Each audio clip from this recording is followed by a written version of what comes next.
Good morning, everybody, on day 5. Today, we're going to talk about stress and the stress response in the body.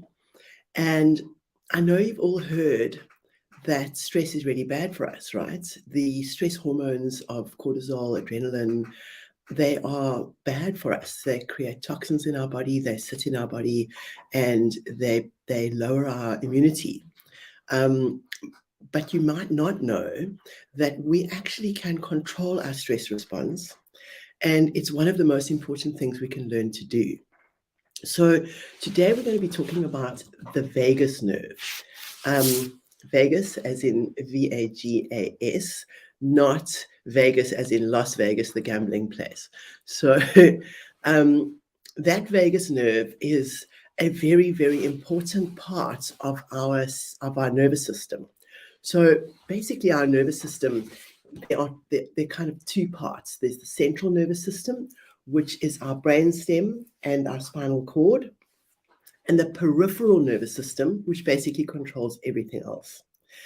Part of the peripheral nervous system is our autonomic nervous system, and that is where we get our responses from the sympathetic nervous system, which is the fight, flight, freeze part. I know you've heard me talking about this before, and the parasympathetic nervous system, which is the rest and digest part. Now, what happens for many of us in life in general and our modern society and the way that we have set up our lives, many of us spend too much time in the stress response of fight, flight, and freeze. So that leads to a bunch of different heart-related problems, digestive problems, all kinds of different things that we end up feeling not only stressed, but also not well. So it's really important that we kind of break that stress cycle by being able to go over into the parasympathetic rest and digest place in our bodies. Now, just to clarify a little bit about the vagus nerve. So just looking at my notes, because it can be a little bit tricky. So this vagus nerve, it is a nerve, it's the longest nerve of the autonomic nervous system, and it interfaces with the parasympathetic part of our nervous system. It connects our bodies to our brains. Very important to know that it's a two-way street. So there's communication between body and brain and between brain and body. The interesting part, though, is that 80% of the vagal nerve communicates, or vagal nerves communicate from body to brain, and only 20% from brain to body. So that kind of makes it clear that the state that our bodies are in is a really important, it's really important for us to control the state of our bodies, because if we are able to relax and calm our bodies, that communicates to the brain. The brain is a little bit sensitive and tricky, and I'm sure you have had the experience of trying to mentally tell yourself to calm down. And if your body is in this huge state of tension, your brain doesn't really respond well to that. So it's easier when it comes from the body to the brain.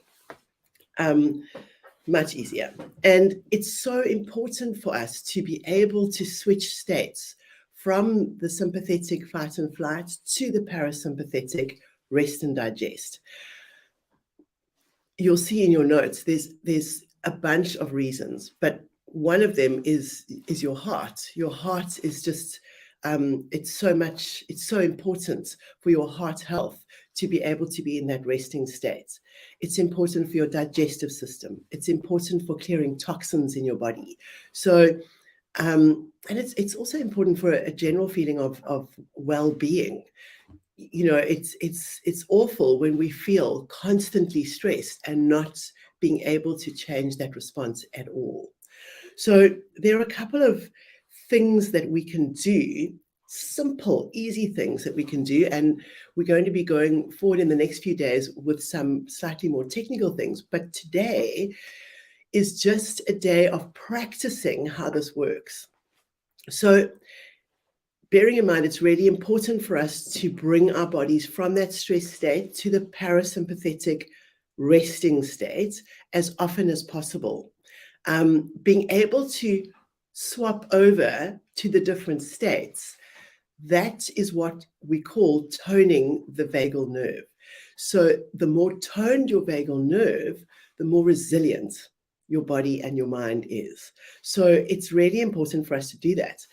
So here's what we can do. Here's some exercises to practice. One of the first ones is one of the simplest ones, smiling. Amazing how smiling really helps us kind of just calm down for a moment. So practice that, practice smiling. Further to smiling, laughing.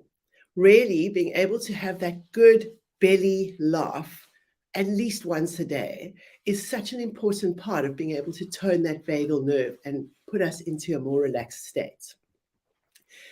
Gentle exercise. It's been shown that things like yoga are incredibly beneficial for putting us into that parasympathetic state. Some of you may be very, very exercise driven and very cardio exercise. And you will also know that once you've done a good workout, you really do feel a lot less stressed, a lot more relaxed. But if you're not kind of up to that at the moment, then even just like gentle stretching exercises when you wake up in the morning, just get your muscles moving a little bit and just stretch them out in various different ways during the day. Very, very helpful. Another very useful trick for lowering your stress response, humming. Just a little hum. So if you are, I do this all the time on a hack. If I'm feeling a little anxious, or maybe if I'm not even anxious, I'm just enjoying myself and having fun, I often find myself humming little tunes, and I'm totally toneless. So I'm sure nobody knows what on earth I'm humming, but it lowers that stress response. Singing is another one. So if you have any talent in singing, or even if you don't, you can sing in the shower, but singing really, really helps to put you into that parasympathetic state. Lastly, and this one is for the brave, it has been shown, there is research now to prove that cold water immersion really works to engage that parasympathetic state, and it really helps to tone the vagal nerve. So if you're feeling brave, that's why all those cold water swimmers are waxing lyrical about how amazing it is and how much fun it is. It's true. It kind of works. I know it's the middle of winter here right now, so it might not be exactly on your bucket list, but if you were wondering, and if you were feeling like it might be something you'd want to try, know that it really works. It's really a very useful exercise to do. Cold water showers can have the same effect.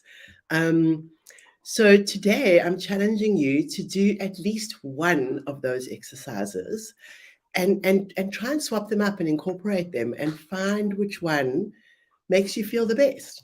Practice them a lot, practice them often. Lots of smiling, lots of laughing, some humming, bit of singing. Maybe a little bit of cold water. It's important with the cold water that it's the whole body. You can't just put, your hands in cold water. That's not going to be enough, unfortunately. And enjoy, have fun with this, and really remind yourself of the importance. Look in your notes for some of the really important things about why it's so important to keep swapping those states. So good luck, happy resilience building. And I will see you again tomorrow.